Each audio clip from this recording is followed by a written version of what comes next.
tenho hoje 21 anos de idade, mas aos 14 anos era para ter havido luto na minha casa. No ano de 2014, os meus pais estariam enterrando até então a sua única filha. Por uma doença, um acidente, não. Quando eu mesma, com as minhas próprias mãos, tentei acabar com a minha vida.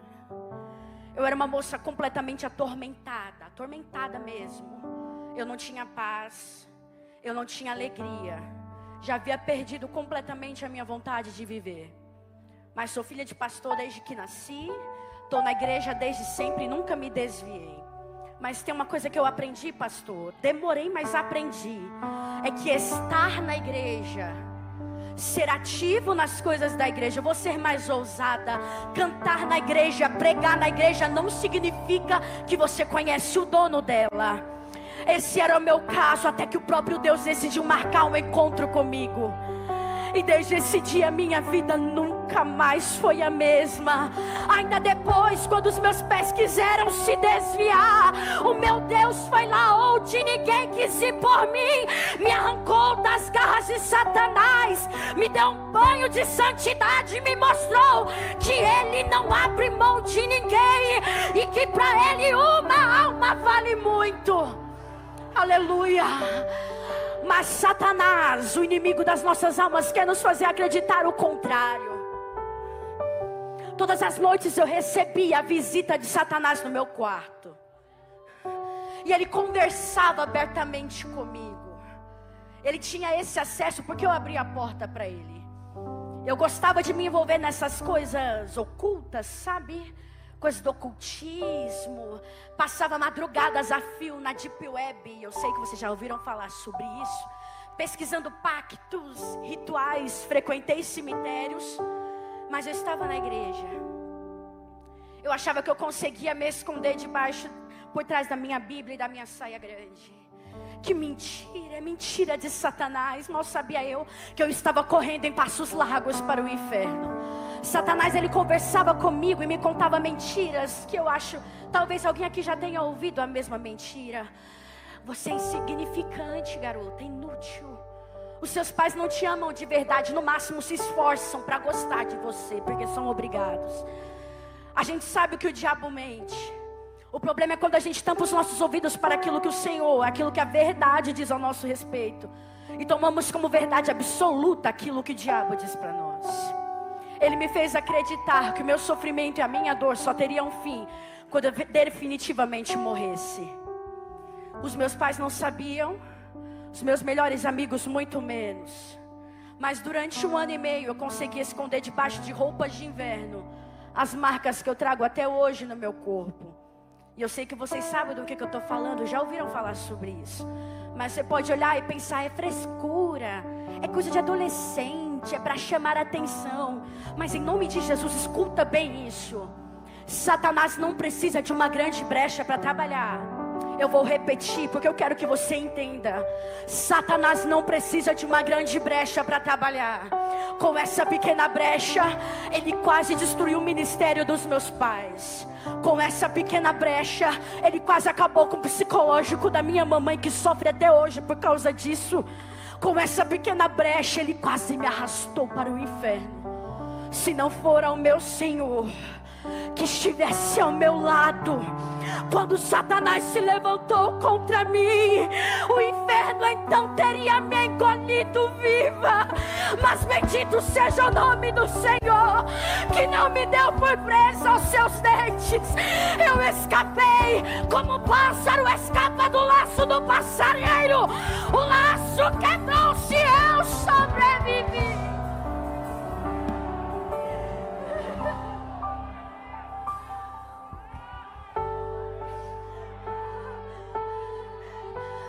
Eu tô chorando porque só Deus e a minha família sabem que eu preciso correr desse laço todos os dias. Todos os dias, quando eu me levanto da minha cama, eu posso ver com os meus olhos a arapuca de Satanás, a sua armadilha pronta para me engolir. E todas as noites que eu deito a minha cabeça no travesseiro e finalmente consigo dormir, eu digo pra minha alma: se não fosse o Senhor que estivesse ao nosso lado, oh minha alma, se não fosse pedi o Senhor que estivesse ao meu lado. Foram 4 tentativas de suicídio, sem êxito algum. Mas naquele dia eu havia estudado todas as possibilidades e me planejado bem, não tinha como ter erro. Era um dia de domingo, Santa Ceia na minha igreja. Antes de ir para a igreja, eu tomei meu banho, vesti a minha roupa de Santa Ceia, porque era um culto especial. Mas antes disso, eu me tranquei no meu quarto. E com a ajuda de uma garrafa de água, eu ingeri todos os remédios que eu consegui. Entrei no carro, fui para a igreja. Antes da Santa Ceia ser o ensaio dos jovens, era o meu primeiro ano como regente. Eu me lembro que quando eu cheguei na igreja, já comecei a sentir meu corpo super acelerado. Eu disse pro líder, deixa os jovens ensaiando, que eu só vou no banheiro e eu já volto. Ele disse, tudo bem. Eu fui cambaleando pelo corredor da igreja, disfarçando para ninguém notar que eu estava mal. Mas a essa altura eu já estava perdendo os movimentos do meu corpo. As minhas pernas não respondiam mais com precisão aos comandos do meu cérebro. E a cada segundo que passava, minha boca ia ficando mais seca e a minha visão mais escura. Até chegar no ponto da minha língua literalmente grudar no céu da boca e eu não consegui movimentar os meus lábios. Eu perdi a minha visão completamente. Eu só tive força para trancar a porta do banheiro e deitar no chão esperando a morte. Pensa que cenário perfeito o diabo arrumou. A filha do pastor encontrada morta no banheiro da igreja por suicídio algumas horas ou minutos antes da Santa Ceia. Mas o Deus que eu sirvo, Ele nunca se atrasa. Eu nunca vou me cansar de dizer que Ele sabe sempre a hora certa de intervir nas nossas causas. Ainda que o inferno já esteja cantando a vitória, quando o mestre da vida decide descer no ambiente, quando o mestre da vida decide descer no ambiente, tudo aquilo que é trevas, tudo aquilo que é morte, tem que bater em retirada e reconhecer que a chave da morte e da vida está nas mãos do meu Jesus.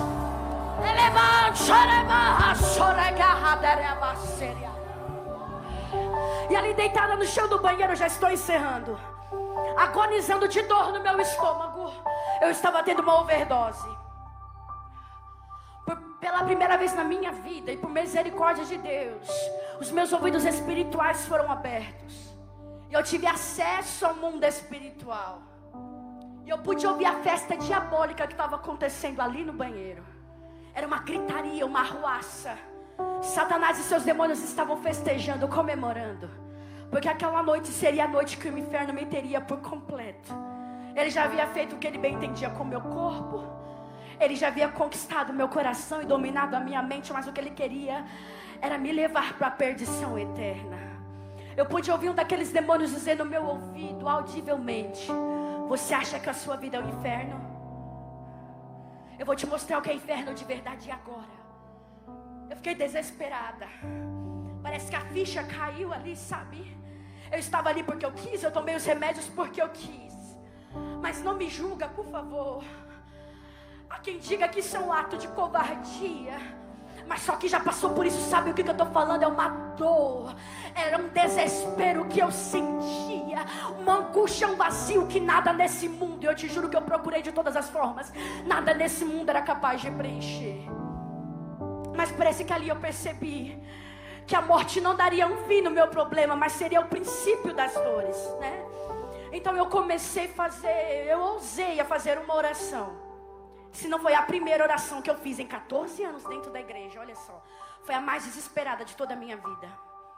E aqui dentro de mim, sem conseguir mexer a minha boca, somente com o meu coração, eu disse: Jesus, se o Senhor existe mesmo, porque nem nisso eu consigo acreditar mais, mas se o Senhor pode ouvir a oração do coração de uma criança, me tira daqui porque eu estou morrendo, e agora eu sei que para onde eu vou eu não verei o seu rosto. E eu estava tão entretida naquela oração, e essa é a parte bonita da história. Obrigada por ter me ouvido até aqui, mas essa é a parte bonita, que eu nem me dei conta que enquanto eu orava, aquela festa diabólica, sabe aquele barulho, simplesmente se calou. Acredite você ou não, isso aqui é para quem acredita no poder de Deus. Acredite você ou não, mas o meu Jesus, Ele ouviu a oração do coração daquela criança. O Deus dos meus pais se apresentou para mim, desceu no banheiro da igreja, e como numa brisa suave eu pude ouvir, eu ouvi Ele dizer: vinde a mim, você que está tão cansada, oprimida, sobrecarregada, e eu trarei alívio para a sua alma. Aprendei de mim, que sou manso e humilde de coração, e você vai encontrar a paz, o alívio, o amor, o perdão que você tanto procura. Porque o meu jugo é suave. Porque o meu jugo é suave,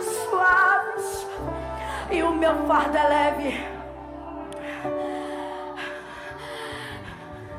Naquele momento, pastores, eu finalmente descobri o que é graça. Eu aprendi finalmente o que é misericórdia. Porque se dependesse da minha vida de oração, se dependesse do quanto eu me consagrava, jejuava, se dependesse do meu compromisso com o Evangelho, eu não estaria aqui, essa é a verdade, porque eu nem queria saber desse Deus. Mas eu louvo a Ele, porque nunca foi sobre o que eu fiz ou sobre o que eu deixei de fazer. Não é sobre a história da família que eu venho, não é sobre as posses da minha família, mas é sobre a maior obra realizada por Ele naquela cruz, exclusivamente para salvar pecadores como nós somos. Jesus segurou na minha mão, me deu força para levantar do chão, abrir a porta do banheiro e caminhar para mais um dia, depois para mais outro dia. E eu estou aqui 7 anos depois para testificar: o Deus dos meus pais agora é o meu Deus, e Ele vive.